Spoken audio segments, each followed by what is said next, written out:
Hey there, nice to see you again. Welcome back to another video. We're just gonna do a Q&A. It's been a while since I've done one of these and I wanted to get a video up before I head to Cabo in a couple days and also just pick y'all's brain about what y'all wanna see content-wise in Cabo. So let's get right into it. I asked this Q&A on Instagram. If you're not following me there, it's Fly with Garrett. I'm on there every single day, so yeah, come check me out. All right, so the first question is, when are you gonna start flying for the airlines again? So for the past couple months, I've been on basically a leave of absence. Our airline is offering these voluntary leave of absence where you get X amount of hours a month. You're still an employee. They can call you in for training events and such, but you are not a line flying pilot. This helps the, I guess, more junior pilots to be able to not be furloughed. It helps save money for the company, and a bunch of senior guys and girls are taking these leave of absence month to month, and it's really helping out the airline. It's just really helping out, those more junior pilots. So most likely, to answer your question, it'll probably be December-ish when I start actually flying again. I did take the month of November off as well. So I just really want to maximize YouTube and the content on YouTube and my other platforms like Instagram as well. So yeah, most likely it'll be December, and then I can start bringing that airline pilot content back. Next question is, what is your dream plane to fly? I think I've answered this question before, but probably the A350. How much debt can I expect to take on if I become a pilot from a university? This is a really good question.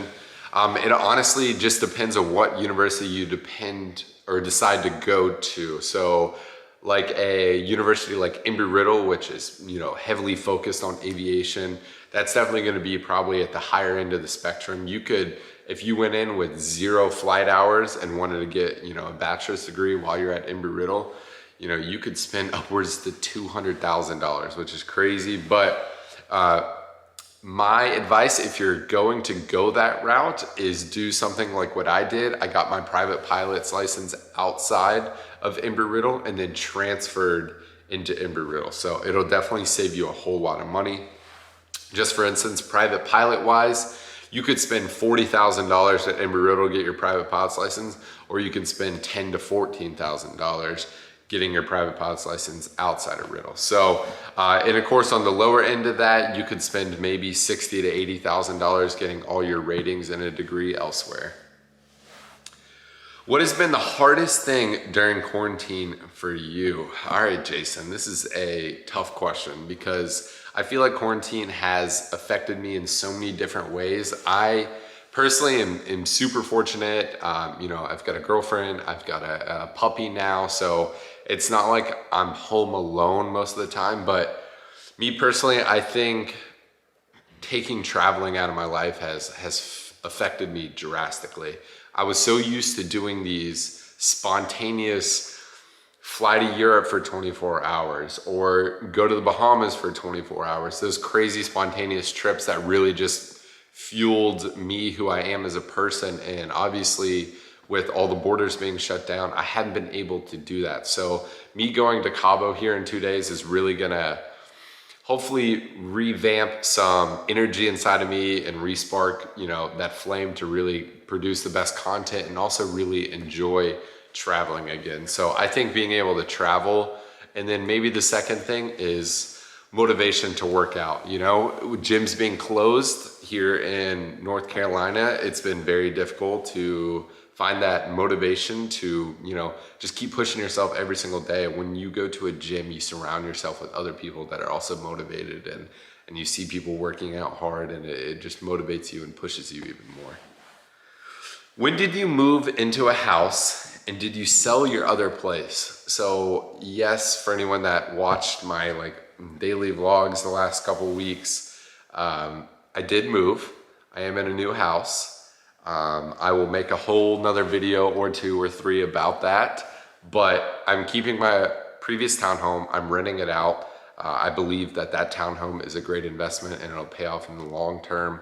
So I'm going to rent that out.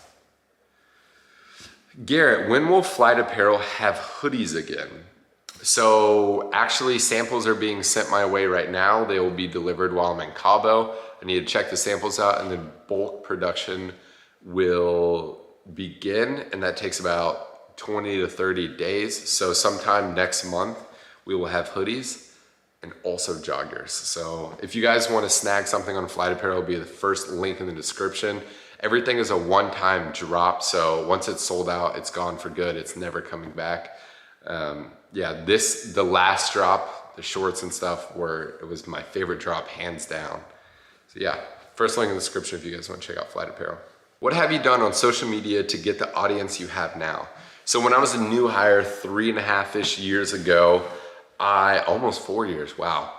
I kind of was just messing around on Instagram. This is when I had like my old private account that I don't even have anymore. I just noticed that there weren't really pilots on Instagram. So I was like, oh, that would be cool. I feel like, that's an opportunity there. I've always had this sense of like business, I guess. Like I've always been a business savvy type of guy, just being an entrepreneur as a kid, selling golf balls on the golf course that I'd spend hours picking out of the woods, and lemonade stands, and you name it, I did it, washing cars, mowing lawns. And I was like, I saw, following the people like Gary Vee, really motivated me to kind of go heavy on the content. And I saw that there was kind of an audience out there that was looking for pilots. There was only a couple that were really big on Instagram. So I started posting pictures of airplanes and, airports and stuff like that. And I started getting an audience, and it started getting bigger, and people were like, who's behind the camera? And so I posted a picture of me with airplanes, and it started just becoming a snowball effect.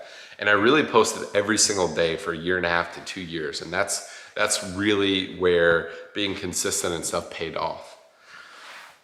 All right, what are the advantages of going through a school like Embry Riddle over ATP?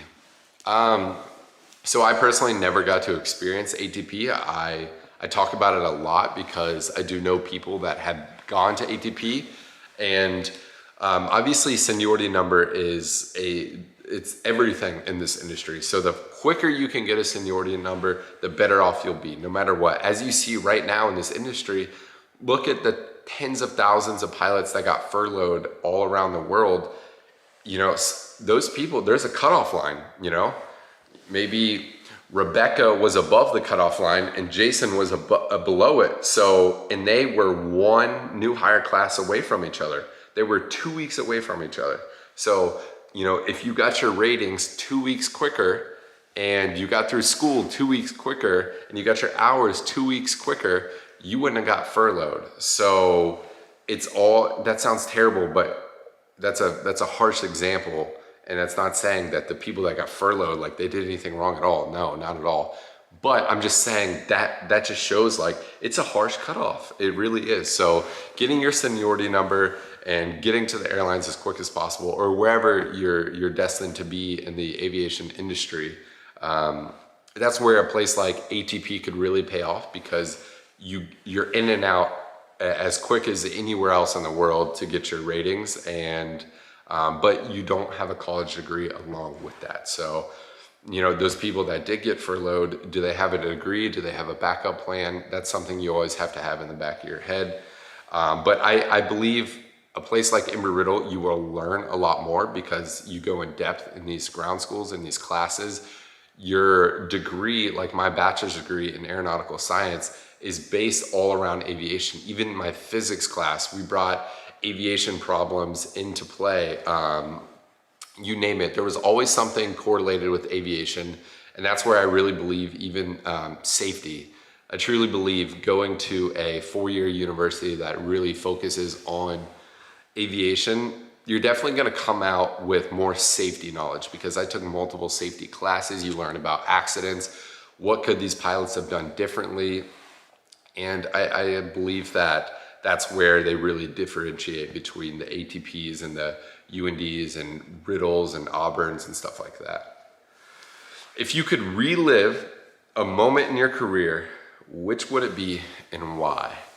So not in my airline career, but just like getting my ratings and such, one of my favorite moments was right after I passed my private pilot check ride. I mean, literally, I landed, the guy said, congrats, sign me off. Here's your private pilot's license. My dad was there. We immediately jumped in the airplane and went flying. My first passenger as a real pilot was my dad. And I just think that that was the coolest experience. I will cherish that moment forever. And yeah, I think in my aviation journey, that's probably one of the coolest things. Now in my airline career, I would say probably most nerve-wracking, and also like if I could relive the moment just to experience that adrenaline rush again, was my first flight as a captain. In that left seat, like you're in charge. You're in charge of taxiing that aircraft. You're in charge of decision making. You're in charge of everything. And that's what the amazing training that my airline puts us through, they prepare you for moments like that. So I felt fully prepared, but it's still very nerve-wracking, and my adrenaline was just through the roof, and I really loved it. As a low-time pilot that is not a CFI, any advice on how to find jobs? Yeah, I've talked about this numerous times before, but there are multiple routes to take to get and build your hours to get to the airline industry or cargo or commercial, Part 135, whatever you want to do. But there are so many different routes of not getting your CFI. You could do stuff like tow a banner up and down a beach all day. You could do aerial surveillance. There are so many construction sites that have massive projects going on. They hired these third-party companies to come and survey the property. They have an airplane just fly grid patterns, search and rescue, cargo. You could go fly for like Mokulele Airlines out in Hawaii. That looks like an awesome gig. Go fly a Grand Caravan throughout the islands. That sounds amazing. So there are so many different ways to build your flight time not being a CFI. All right, last question. How's the future of vlogs looking like on your channel? So this is where I really want to ask you guys what you guys want to see. I kind of just experimented the last 2 weeks with like almost daily vlogging. I think I did like 5 in a row and then took a couple days off. The last 2 weeks have been extremely stressful with Bella having her big surgery, with us moving. We ran into a bunch of incidents with the house. Thankfully, those are now taken care of. And so I didn't get to continue that daily vlogging, but did you guys enjoy those style vlogs? Did you like the shorter content? Do you like longer content? For anyone that's been around the channel for a while, those travel vlogs, they were, if I go somewhere for 3, 4, 5 days, I would just kind of make one video. So with me going to Cabo for 1 week in 2 days, do you guys want to see like videos every single day, or would you rather see 1 or 2 videos of the whole trip? So I'm gonna read every single comment, so I'm looking to see what you guys want. So let me know in the comments below. If you guys enjoyed this video, if I answered your question, if I helped you out at all, please consider subscribing, smash that thumbs up button, and I'll see you in Cabo. Peace.